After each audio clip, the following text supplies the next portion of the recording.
Hey, here's a quick tip from Motocross Hideout.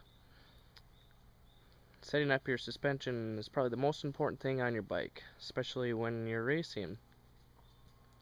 So I'm going to show you how to adjust the suspension on with your clickers on your dirt bike. But before you do that, you want to make sure that you have the correct size springs in your forks and shock. Stock is set up for riders about 130 to 160 pounds. So if you weigh less than that, you want to get softer springs, and if you weigh more than that, you want to get some heavier duty springs.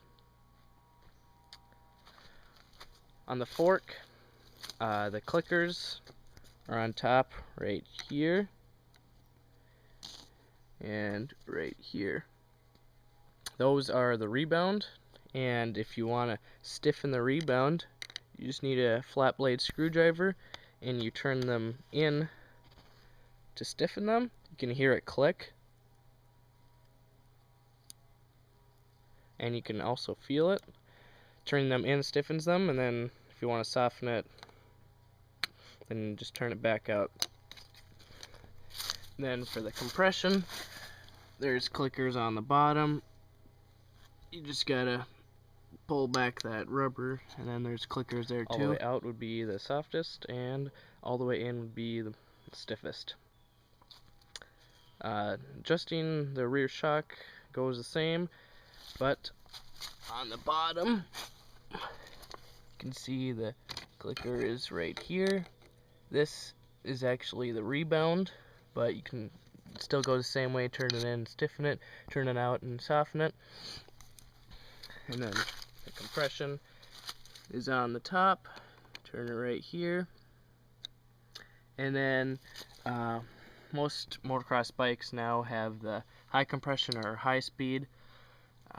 You just need a wrench and then turn this whole outer diameter of the nut, and that will adjust it for high speed compression. Also, don't forget to try new things with your suspension when you're at the track. Even if you think it's working, try adjusting the clickers and see what changes. If you don't like it, you can go back, but if you do like it, then you'll be glad that you tried it. If nothing works at all, then there's a chance you either need to freshen up the suspension or get new springs in it. There are other things that you can do to adjust the suspension, such as changing or adding fork oil, recharging the shock with nitrogen, and changing the shock preload and sag, which I'll show you how to do in future videos. Thanks for watching. This is brought to you by Motocross Hideout.